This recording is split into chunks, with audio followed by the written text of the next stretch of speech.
പ്രേംചേട്ടാ, ദർശനം പറയുന്നത് കേട്ട് പേടിയാവുന്നുണ്ട്. ഇങ്ങനെയൊന്നും സംഭവിക്കാതിരിക്കാൻ വേണ്ടിയാ നമ്മളെ പറ്റി അമ്മയെ അറിയിക്കണ്ടെന്ന് ഞാൻ പറഞ്ഞത്. പ്രേംചേട്ടൻ എടുത്തു ചാടി എല്ലാം കൂടുതൽ വഷളാക്കിയെന്നാ എനിക്ക് തോന്നുന്നത്. അമ്മ എന്നോട് മിണ്ടാതെ നടക്കുന്നതിൽ എനിക്ക് ഒരുപാട് വിഷമമുണ്ട്. പക്ഷെ തുളസിയെ കല്യാണം കഴിക്കാൻ സമ്മതിച്ച് നിന്നെ വേദനിപ്പിക്കാൻ ഞാൻ തയ്യാറല്ല. അമ്മ എന്നോട് കാണിക്കുന്ന ദേഷ്യം ഞാൻ സഹിക്കും. കാരണം ഇത്രയും കാലമായി ഞാൻ ഉള്ളിൽ കൊണ്ടു നടന്ന സത്യം എനിക്ക് അത്രയും ആളുകളുടെ മുന്നിൽ വെച്ച് പറയാൻ പറ്റി. അതിന്റെ ഒരു മനസ്സമാധാനം എനിക്കിപ്പോ ഉണ്ട്. എന്നാലും എനിക്ക് വേണ്ടിയല്ലേ പ്രേംചേട്ടൻ അമ്മയോട് വഴക്കിട്ടത്. അതിന്റെ കുറ്റബോധം എനിക്ക് എപ്പോഴും ഉണ്ടാവും. ഇങ്ങനെയുള്ള പ്രശ്നങ്ങളെക്കുറിച്ച് ചിന്തിക്കുന്നതിന് പകരം ഭാവിയിൽ നമ്മൾ സന്തോഷമായിട്ട് ഒരുമിച്ച് ജീവിക്കുന്നതിനെ കുറിച്ച് ആലോചിക്കുക. അപ്പൊ നമ്മുടെ ഭാഗത്തെ ശരി മനസ്സിലാക്കി അമ്മയും നമ്മുടെ കൂടെ നിൽക്കും, സന്തോഷിക്കും. പ്രേംചേട്ടന് ഞാനൊരു ഉറപ്പ് തരാം. അമ്മയ്ക്ക് എന്നോട് എത്ര ദേഷ്യം ഉണ്ടെങ്കിലും അതെല്ലാം മറന്ന് പാറുവാണ് എന്റെ മരുമകളെന്ന് അമ്മയെ കൊണ്ട് ഞാൻ പറയിപ്പിക്കും. അതിനെന്ത് വേണമെങ്കിലും ഞാൻ ചെയ്യും.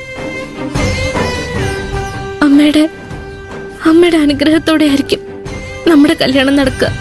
നീ ആഗ്രഹിച്ച പോലെ തന്നെ എല്ലാം നടക്കും. നമ്മുടെ ജീവിതത്തിൽ നടക്കുന്നതെല്ലാം നല്ലതിനാണെന്ന് വിശ്വസിക്കാനാ എനിക്കിഷ്ടം.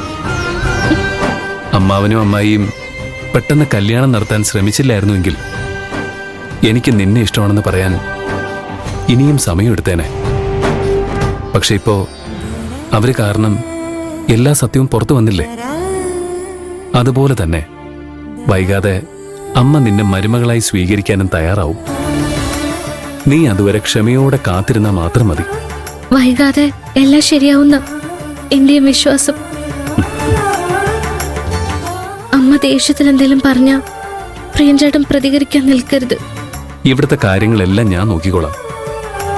നീ മനസ്സമാധാനമായിട്ട് കിടന്ന് ഉറങ്ങാൻ നോക്ക്. ശരി.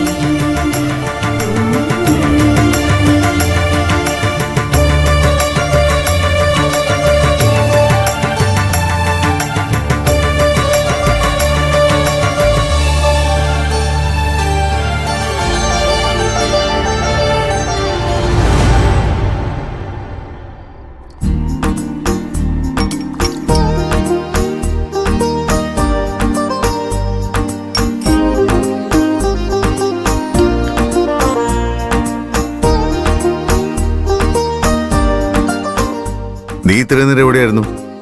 രാവിലെ മുതൽ ആളെ കാണാനില്ലായിരുന്നല്ലോ. ഞായറാഴ്ചയായിട്ട് എന്തായിരുന്നു പരിപാടി? അടുത്തുള്ള അമ്പലത്തിൽ വെച്ച് പ്രിയന്റെ കല്യാണം ഉറപ്പിക്കുന്ന ഒരു ചടങ്ങുണ്ടായിരുന്നു. അവന്റെ അമ്മയും അമ്മാവനും വന്ന് പ്രത്യേകം ക്ഷണിച്ചതുകൊണ്ട് ഞാൻ പോയി. ആഹാ, അത് നന്നായല്ലോ. ഞാൻ അവന് ആശംസകൾ നേർന്നെന്ന് പറയണം. അതിന്റെ ആവശ്യമൊന്നുമില്ല. എന്താ, അവൻ കല്യാണം കഴിക്കുന്ന നല്ല കാര്യമല്ലേ? കല്യാണം കഴിക്കുന്നതിൽ തെറ്റൊന്നുമില്ല. പക്ഷേ അത് സ്നേഹിക്കുന്ന പെൺകുട്ടിയായിരിക്കണം. പ്രിയന് വേറൊരു പെൺകുട്ടി ഇഷ്ടമാണ്. അത് വകവയ്ക്കാതെ അവന്റെ അമ്മ അവന്റെ മുറപ്പെടിനെ കല്യാണം കഴിക്കാൻ അവനെ നിർബന്ധിച്ചു. എന്നിട്ട് പ്രിയൻ എല്ലാവരുടെ മുമ്പിൽ വെച്ച് കല്യാണത്തിന് സമ്മതമല്ലെന്ന് പറഞ്ഞു. ഓ, പ്രിയൻ വേറൊരു പെൺകുട്ടിയായിട്ട് ഇഷ്ടത്തിലാണെന്നോ? ഇനി എങ്ങാനും അവന് ഇഷ്ടപ്പെടുന്ന പെൺകുട്ടി പാർവതി ആയിരിക്കോ? അങ്ങനെയാണെങ്കിൽ കൈലാഷ് അവന്റെ പ്രേമത്തിന് സപ്പോർട്ട് ചെയ്യൂ. പ്രിയനെ ഉപയോഗിച്ച് പാർവതിയെ കൈലാഷിന്റെ ജീവിതത്തിൽ നിന്ന് ഒഴിവാക്കാനാ ഞാൻ കരുതിയത്. ഇപ്പൊ വീണ്ടും പ്രശ്നമായല്ലോ. അപ്പോ പ്രിയന് പ്രണയമൊക്കെ ഉണ്ടല്ലേ? വളരെ ആത്മാർത്ഥമായ പ്രണയ. എനിക്ക് പാർവതിയോട് ഉള്ളതുപോലെ തന്നെ.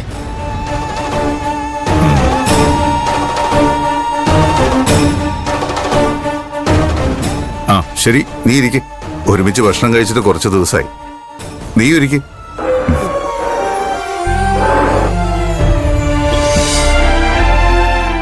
ആ, മറ്റന്നാൾ ഒരു പ്രോഗ്രാമും പ്ലാൻ ചെയ്യണ്ട, ഫ്രീ ആക്കി വെക്കണം.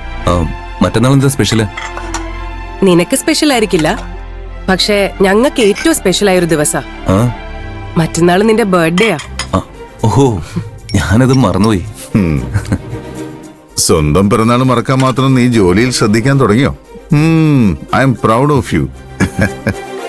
ഡാഡി എന്നെ കളിയാക്കിയതാണെന്ന് എനിക്ക് മനസ്സിലായി.